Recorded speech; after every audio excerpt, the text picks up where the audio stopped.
ஆடி 28 இந்த பூஜை வந்து எங்க வீட்டுல பண்ணாம அந்த ஆடி மாசமே வந்து நிறைவடையாது. எப்படி வந்து ஆடி முதல் நாள் வந்து நான் குலதெய்வத்தை வந்து அழைப்பனோ அதே மாதிரி ஆடி 28 எங்க வீட்டுல இருக்கிற குலதெய்வ பானையை வந்து நான் வருஷம் வருஷம் மாத்துவேன். எப்படி வந்து நான் வந்து அமாவாசை அமாவாசை கலச வழிபாடு நான் செஞ்சு கலசத்தை வந்து மாசம் மாசம் வந்து நீரை வந்து மாத்திரணும். அதே மாதிரி குலதெய்வ பானையை வருஷத்துக்கு ஒரு தடவை வந்து பாத்தீங்கன்னா அதுல இருக்கிற பொருட்களெல்லாம் மாத்திட்டு சந்தன குங்குமம் வச்சு திரும்ப வந்து புதுசா வந்து என்ன நிரப்பணுமோ அந்த பொருட்கள்லாம் நிரப்பி நான் வந்து விளக்கேற்றுறது வழக்கம். நம்ம சேனல் தொடர்ந்து பார்க்குறவங்களுக்கு தெரியும், என்னுடைய பூஜை அறையில குலதெய்வ பானைக்குன்னு தனியா ஒரு இடம் இருக்கு, குலதெய்வத்துக்குன்னு தனியா ஒரு இடம் இருக்கு. அந்த இடத்துல குலதெய்வத்தை நான் வச்சு விளக்கு ஏத்திட்டு தான் மற்ற விளக்குகளே வந்து ஏற்ற ஆரம்பிப்பேன். ஸோ வந்து பாத்தீங்கன்னா நம்ம வீட்டில் வந்து நிலைவாசல்லையும் சரி, அதே மாதிரி நம்ம வீட்டில் நமக்கு வந்து பாத்தீங்கன்னா விளக்கு வடிவமா வந்து பாத்தீங்கன்னா குலதெய்வம் வந்து இருக்காங்க அப்படின்னு நான் நம்புறேன். சில பேருக்கு வந்து பாத்தீங்கன்னா குலதெய்வம் முருகன், காமாட்சி அம்மன் இந்த மாதிரி வந்து நம்ம எல்லாருமே கும்பிடுற ஒரு சாமி வந்து இருப்பாங்க. எனக்கு வந்து காவல் தெய்வங்கள் தான் வந்து பாத்தீங்கன்னா எங்களுக்கு வந்து குலதெய்வமா இருக்காங்க. அதனால நான் வந்து போட்டோ எதுவுமே நான் வந்து வைக்க மாட்டேன். அவங்கள வந்து ஒளி வடிவுல தான் நான் வந்து வழிபாடு செய்யறேன். சில பேர் வந்து போட்டோ வச்சும் கும்பிடலாம், ஆனா நான் வந்து போட்டோ வைக்கல.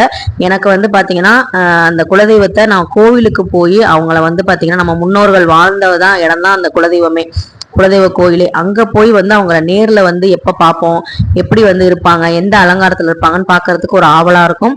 அதனால வந்து பாத்தீங்கன்னா நான் போட்டோ வச்சு வழிபாடு செய்யல. நான் வந்து விளக்குல தான் வந்து பாத்தீங்கன்னா குலதெய்வ பானை வச்சு நான் வந்து வழிபாடு செய்யறேன். இது வந்து நான் கிட்டத்தட்ட ஒரு 10 வருஷமா வந்து நான் செஞ்சுக்கிட்டு தான் இருக்கேன். அதனால வந்து பாத்தீங்கன்னா எனக்கு இது ஆடி 28ங்கிறது ரொம்ப ரொம்ப ஒரு பிடிச்சமான ஒரு நாள், ரொம்ப சந்தோஷமான நாள்.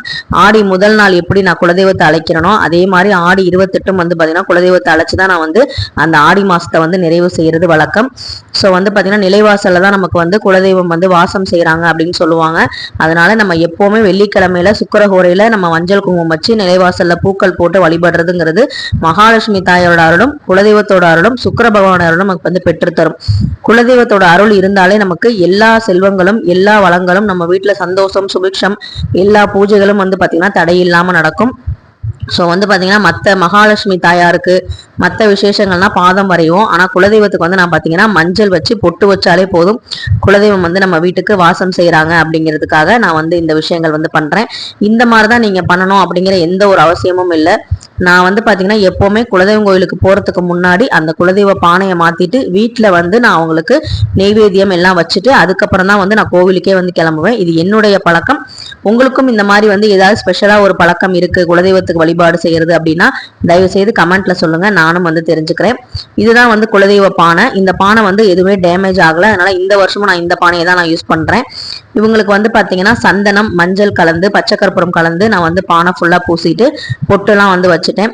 ஏன்னா வந்து பாத்தீங்கன்னா காவல் தெய்வங்கள் அப்படின்னாலே அவங்க வந்து சந்தனம் விபூதி தான் வந்து பாத்தீங்கன்னா அவங்க ரொம்ப ரொம்ப பிடிக்கும்.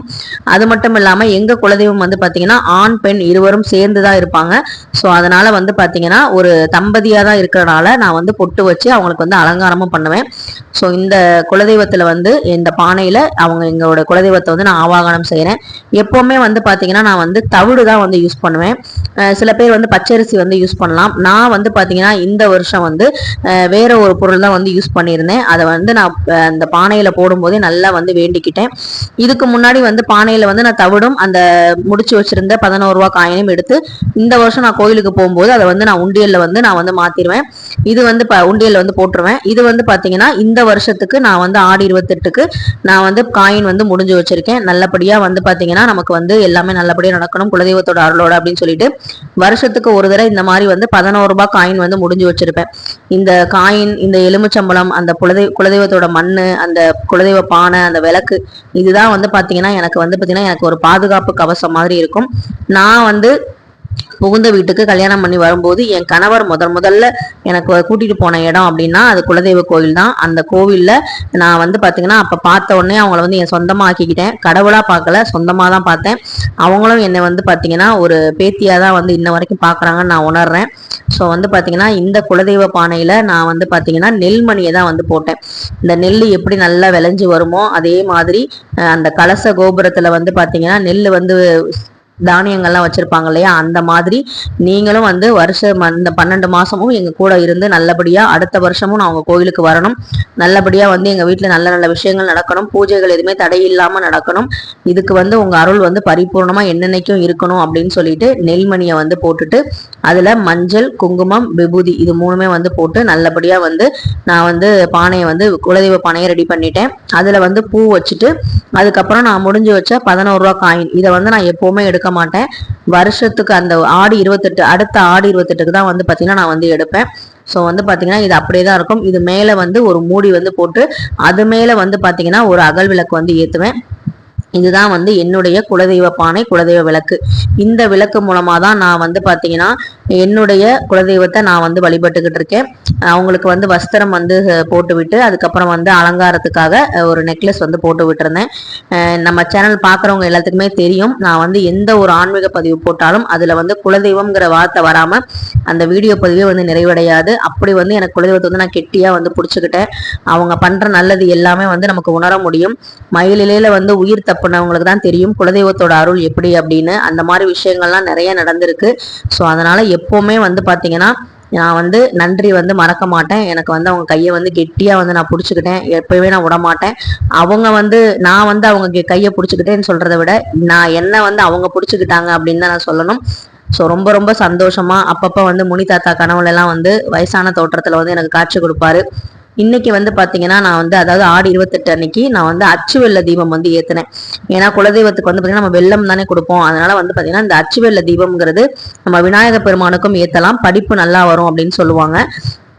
இந்த வெள்ள தீபத்தை நான் இந்த மாசத்துல வந்து நான் ஏத்தணும்னு நினைச்சுக்கிட்டே இருந்தேன். ஸோ வந்து பாத்தீங்கன்னா நேற்று ஆடி 28னால குலதெய்வத்துக்கு நான் வந்து இந்த அச்சு வெள்ள தீபத்தை வந்து ஏத்தினேன். எதுக்காக நான் ஏத்தினேன் அப்படின்னா இது வந்து பெரிய பரிகாரமோ இதுல வந்து ஏதோ ஒரு கற்பனை கதையோ நான் சொல்ல விரும்பல. எனக்கு என்ன மனசுல தோணுதோ அதை மட்டும் நான் சொல்றேன். வாழ்க்கை வந்து ரொம்ப தித்திப்பா இருக்கணும், நம்ம வீட்டுல வந்து சுபகாரியங்கள் நல்லபடியா நடக்கணும். எல்லாமே வந்து பாத்தீங்கன்னா எப்பவுமே வந்து இனிப்பாவே இருக்காது, சில நேரங்களில் கசப்புகளும் இருக்கும்.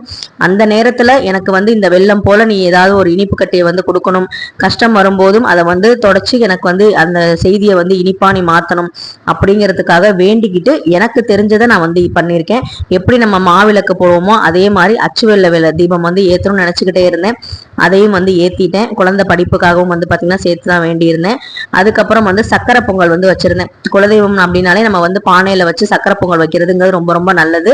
ஸோ நான் வந்து வீட்டில் வந்து பாத்தீங்கன்னா சக்கரை பொங்கல் செஞ்சு குலதெய்வத்துக்கு மண் பானையில வந்து சக்கரை பொங்கல் நெய்வேதியமா வச்சுட்டேன். அது மட்டும் இல்லாம நேற்று பஞ்சமி வேற, அதனால வாராகி அம்மனுக்கும் எனக்கு தெரியும் குலதெய்வம் கோயிலுக்கு போனா நமக்கு வந்து லேட் ஆகும், சாயங்காலம் தாயாரை வந்து வழிபட முடியாது பஞ்சமி தாயாரை அப்படின்னு சொல்லிட்டு வாராகி அம்மனுக்கும் காலையிலே மஞ்சள் காப்பெல்லாம் சாத்திட்டு நான் வந்து செம்பருத்தி இலை தீபமும் வந்து ஏத்திட்டு அவங்களுக்கும் நல்லபடியா சக்கரை பொங்கல்லாம் வச்சு நல்லபடியா வேண்டிக்கிட்டேன். இப்படிதான் வந்து பாத்தீங்கன்னா நான் வந்து வருஷம் வந்து குலதெய்வ வழிபாடு வந்து செஞ்சுக்கிட்டு இருக்கேன். இந்த குலதெய்வ வழிபாடு செய்ய முடியாதவங்க தயவு செய்து ஒரு வீட்டுல விளக்காது ஏத்தி உங்க குலதெய்வம் பேர் தெரியலனா கூட பரவாயில்ல, குலதெய்வமே துணைன்னு சொல்லுங்க. ஏதாவது ஒரு ரூபத்துல கண்டிப்பா வந்து பாத்தீங்கன்னா குலதெய்வத்தோட அனுகிரகம் உங்களுக்கு கண்டிப்பா வந்து சேரும். அவங்க கோவிலுக்கு போற பாக்கியமும் வந்து கிடைக்கும். ஸோ குலதெய்வ மண்ணு வந்து பார்த்தீங்கன்னா நான் எப்பவுமே வச்சிருப்பேன். அதில் வந்து பார்த்தீங்கன்னா எலுமிச்சம்பழம் வந்து வருஷத்துக்கு ஒரு தடவை தான் அந்த எலுமிச்சம்பழத்தை கூட மாற்றுவேன். அந்த எலுமிச்சம்பழத்தில் வந்து பார்த்தீங்கன்னா காஞ்சி தான் போகுமே தவிர அழுகி போனதில்லை இது வரைக்கும். அதுவே வந்து பார்த்தீங்கன்னா எனக்கு ரொம்ப சந்தோஷமா இருக்கும். எப்போ நான் அடுத்த குலதெய்வம் கோயிலுக்கு போகணும் அப்போ அங்கே என்ன எலுமிச்சம்பழம் தராங்களோ அந்த எலுமிச்சம்பழத்தை தான் நான் மாற்றுவேனே தவிர அதுக்கு முன்னாடி அந்த எலுமிச்சம்பழத்தை கூட நான் மாற்ற மாட்டேன். எனக்கு ஏன்னா அவ்வளோ ஒரு சென்டிமெண்ட்டான சில விஷயங்கள்லாம் இருக்கு. இது வந்து பார்த்தீங்கன்னா என் கணவர் வந்து டெய்லியுமே வந்து செங்காமுனியப்பான்னு சொல்லாம அவர் படுத்ததே கிடையாது. ஸோ அதனால வந்து பார்த்தீங்கன்னா எனக்கு ரொம்ப பிடிச்சி போச்சு அவரை. அவரும் வந்து பார்த்தீங்கன்னா எங்களுக்கு நிறைய விஷயங்கள்ல நிறைய உறுதுணையா இருந்து எங்களை காப்பாற்றி இது வரைக்கும் நாங்கள் வளர்ந்து வந்ததுக்கு இவரோட அனுகிரகம் இல்லாமல் எதுவுமே வந்து இல்லை. அது மட்டும் இல்லாம இந்த ஆடி 28 அன்னைக்கு நம்ம வந்து எல்லா தெய்வங்கள் சிறு தெய்வங்களாகட்டும் எல்லா கன்னி தெய்வங்களாகட்டும் எல்லாத்தையும் வந்து வழிபடுறதுக்கு நிறைய கிராமங்கள்ல வந்து பாத்தீங்கன்னா சின்ன சின்ன தெய்வங்கள்லாம் வீட்டு சாமி எல்லாம் கும்பிடுவாங்க, கெடா வெட்டுவாங்க, இந்த மாதிரி நிறைய நல்ல நல்ல விஷயங்கள்லாம் நடக்கும். வேண்டுதல் நிறைவேற்றுவாங்க, காது குத்துவாங்க. இந்த மாதிரி வந்து நிறைய வந்து கோவிலுக்குன்னே வந்து பாத்தீங்கன்னா இந்த ஆடி 28 வந்து நிறைய பேர் வந்து ஆடி 18 விட ஆடி 28 இன்னும் விசேஷமாவே வந்து கொண்டாடுவாங்க. அப்படிப்பட்ட அந்த குலதெய்வத்தை வந்து நம்ம வந்து என்னைக்குமே மறக்க கூடாது. அவங்களோட அனுகிரகம் இல்லாம எதுவுமே வந்து நம்ம வீட்டுல நடக்காது அப்படிங்கிறத உணரணும். ஏன்னா நான் அடிக்கடி சொல்ற மாதிரி யமனே வந்து பாத்தீங்கன்னா நம்ம உயிரை எடுக்கணும் அப்படின்னா குலதெய்வத்துக்கிட்ட போய் அனுமதி வாங்கிட்டு அதுக்கப்புறம் தான் வந்து எடுப்பாராம். அப்படிப்பட்ட ஒரு பெரும் தெய்வம் தான் நம்மளுடைய குலதெய்வம். உங்களுடைய குலதெய்வம் பேர் வந்து உங்களுக்கு தெரியுது, உங்களுக்கு வந்து தெரிஞ்சிருக்கு அப்படின்னா உங்களுக்கு குலதெய்வத்தை ரொம்ப பிடிக்கும் அப்படின்னா கமெண்ட்ல உங்க குலதெய்வத்தோட பேரை வந்து எழுதுங்க. அந்த குலதெய்வம் உங்களுக்கு கண்டிப்பா வந்து துணையா இருப்பாங்க. அதுவும் பஞ்சமி திதியில வந்ததுனால எனக்கு ரொம்ப ரொம்ப சந்தோஷமா இருந்துச்சு. வாராகி அம்மனுக்கும் காலையிலேயே வந்து பாத்தீங்கன்னா பொங்கல்லாம் வச்சு நல்லபடியா வந்து 5 முகம் தீபம் ஏற்றி மஞ்சள் காப்பு சாத்தி நான் வந்து வேண்டிக்கிட்டேன். ரொம்ப வந்து சந்தோஷமா மன நிறைவோட வந்து பாத்தீங்கன்னா அடுத்தது நான் வந்து கோவிலுக்கு வந்து கிளம்பணும். இப்படிதான் வந்து பாத்தீங்கன்னா என்னுடைய இந்த ஆடி 28 குலதெய்வ வழிபாடு நல்லபடியா வந்து நிறைவடைஞ்சிச்சு. நேற்று என்னால் வீடியோ போட முடியல, அதனாலதான் வந்து இன்னைக்கு போட்டிருந்தேன்.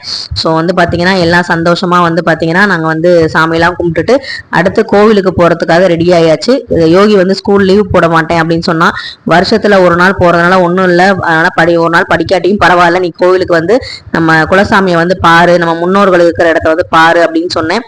ஸோ வந்து அவனும் சந்தோஷமா வந்து கிளம்பி வந்து நல்லபடியா வந்து சாமி கும்பிட்டான். நாங்கள் குலதெய்வம் கோயிலுக்கு போனது, அங்கே என்ன நடந்தது அப்படிங்கிற வீடியோஸ் எல்லாம் அடுத்தடுத்து உங்களுக்கு வரும்.